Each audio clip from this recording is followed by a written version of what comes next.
When you want to start a photography business in 2026, there are a ton of options and a ton of niches. Some of them are dead and others are more valuable than ever before. So if you are trying to make money with photography right now, this video might save you a lot of time and a lot of bad decisions. Because in today's video, I'm going to break down 5 of the biggest photography niches and I will tell you which ones are actually worth it and which one you should stay away from. Hello my friends and welcome to this video today. So I don't want to just give you some random opinion here, but I want to rate each niche based on 4 things. The income potential, obviously, how hard it is to get started and to get into the field of photography. Then I want to give you the AI replacement risk and therefore the long-term stability. Plus I will share with you my own experience in each of these fields of photography.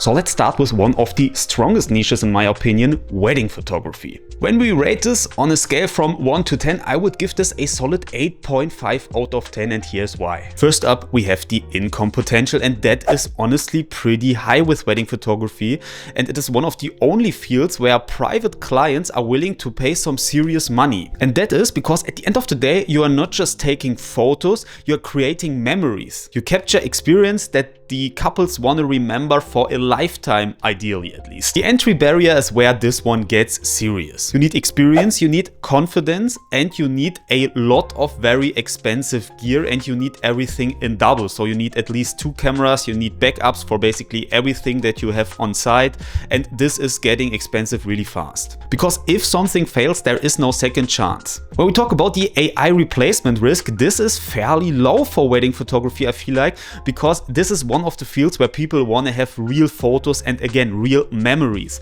And sure, AI can create you beautiful wedding photos as well, but it's not what really happened on that day, and this is what people are willing to pay for and what they really want to have, I feel like. Obviously no one knows what the far future holds, so in 10, 20, 30 years that might look totally different. We will have to see, but for the moment the AI replacement risk is fairly low here. Obviously the competition is quite strong in the field of wedding photography, so it is very important to place yourself correctly in that market. However, if you can get your foot into the door, it is a really strong market and there will most likely always be demand. So that's why this niche is pretty strong. Matter of fact, I make most of my income with wedding photography. So I have some experience and tips for you here. Wedding photography is a high pressure environment. Again, nothing is repeatable. A wedding is a once in a lifetime event, so everything has to work correctly. So I wouldn't recommend just going out and start taking wedding photos and offer your service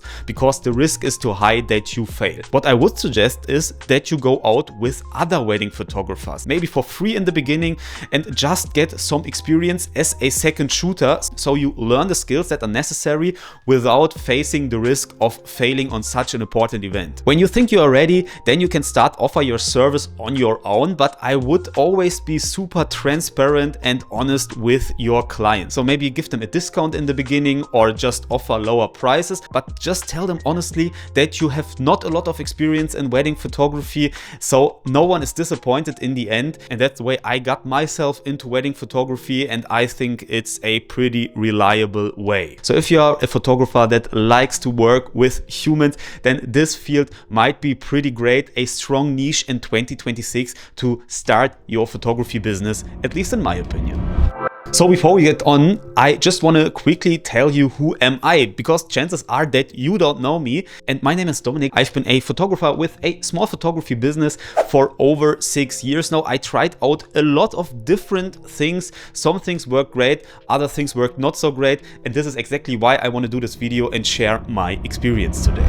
Up to the next photography niche, and I'm talking about business portraits and business headshots, basically all this stuff. I would give this a overall rating of around 2 out of 10. It's just not worth it and I will tell you why now. First up, your income potential, it is very, very low. People are just not willing to spend much money. They just want to have a good enough photo. They basically want to have a quick and cheap workflow. And on the other hand, the entry barrier, it is quite high because you most likely need a studio setup in some way or another, which can be very, very expensive. For example, you need lighting, you need backgrounds, all that stuff, and that adds up. Also, this niche is being replaced by AI at the moment.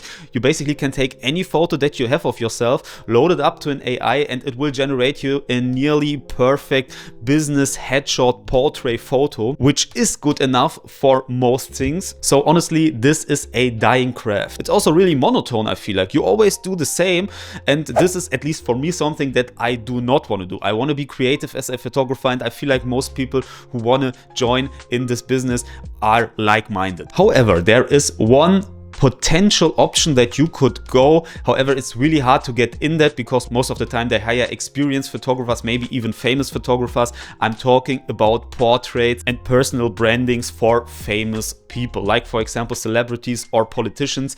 Huge money lies there. However, you most likely will not be the person who will be asked to do something like that, especially when you just start out. So at the end, you will compete in a very low-end market, which is disappearing pretty fast at the moment. So again, for me, it's not worth, and I would not recommend going into that direction if you want to start a photography business. Next up, we have real estate photography, and I would give this a solid 7 out of 10. Your potential income is quite solid and can also be very consistent, at least when you work with the same clients over and over again. Also, corporate clients, like for example real estate agencies, they tend to pay you more than, for example, private clients, which also adds to this income point.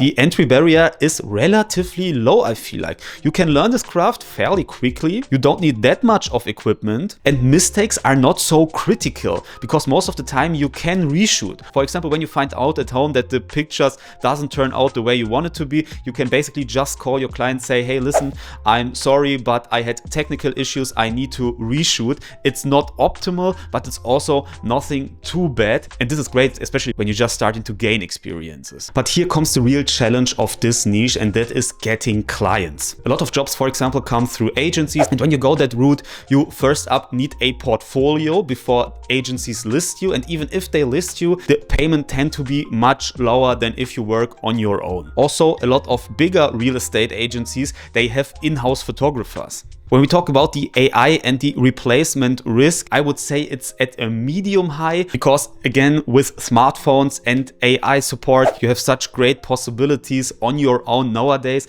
And especially when a company wants to save a lot of money, they might do everything on their own, even though you might offer them better photos. That is not what matters the most. So the basic real estate photography, it's becoming more and more replaceable. However, you can do something against it because nowadays you most likely not just want to offer photos, you also want to offer, for example, 3D tours, you want to offer videos, you maybe want to offer drone shots and videos as well. And when you build your company around that, I think you can minimize the AI replacement risk there. And obviously that sounds like super much investment in the beginning, but you might already have a drone at home, or a small drone is not that expensive anymore nowadays. Same goes for a 360 cam. You have, for example, the Insta360s, and they are not that expensive, honestly. So that would be my suggestion for you. And overall, I'd say if this is the business that you want to start, try it out, and maybe it will succeed. Again, you have to be a little bit creative, you have to offer special things, and you have to have a little bit of luck, a few connections maybe, but you will get them over time. So this is, again, a solid 7 out of 10. So before we go on, just a quick side note here. I have a ton of other photography related videos over on my channel. So if you're interested in that, feel free to check that out. If you enjoy watching this video so far, thanks so much for tuning in, but feel free to leave a like, maybe a comment, maybe even a subscription to this channel. That would be amazing. Thank you so much for that. Let's go on now. And the fourth niche I have in this list is event photography. So for example, concerts, clubs, business events, stuff like that. I'd give this an overall rating of around 6 out of 10. Again, your income potential can be quite good when you work with corporate clients, but on the other hand, the entry barrier into this field of photography, it is higher than it might look at the first glance. Usually to get into this niche, you will need connections. Many events are again booked through agencies or in-house photographers. So getting it on your own with a single person business can be pretty hard there. Another thing that you have to consider is the lifestyle factor, especially for example for club photography. This is a night shift job at the weekends and this has to fit your lifestyle. When we talk about the AI risks, is more or less the same as with wedding photographies.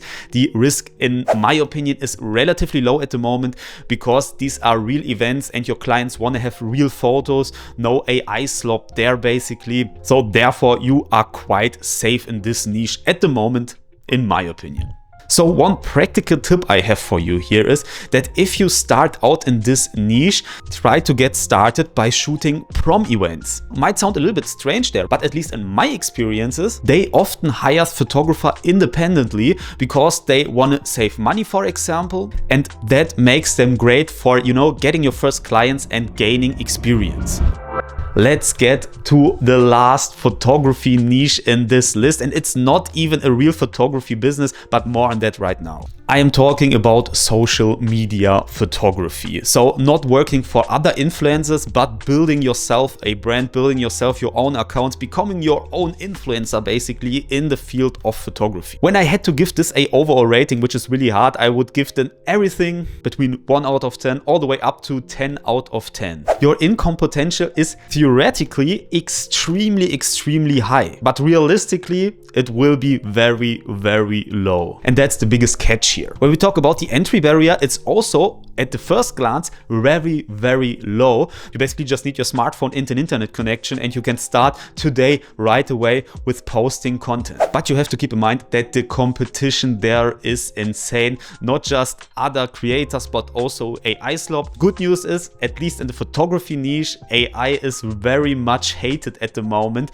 I have my own experience there. Sometimes when I post a video, I use AI generated B-roll, and every time I do that, someone in the comments down below will say something like, what is this AI slop shit, and that I should stop using stuff like that. And honestly, I can understand these people, so no worries there. But yeah, I think it is just not popular in the niche of photography to use AI stuff. Nevertheless, standing out on all of this competition is really hard, and very few people actually will become successful doing that. And again, I feel like this is not even a real photography business. No matter how good your photos are, you might get zero attention to them, because this one is more or less an attention business. It's about ideas, it's about storytelling, it's about consistency, it's about detecting trends early, adapt them. So at least in my experiences, for example, I have an Instagram account with a couple of thousand followers, or I have this YouTube channel here with around 8,000 subscribers. So I'm obviously not famous in any way, but for me at least, it is amazing as a hobby. It is amazing as an add-on to your business when you, for example, do something else and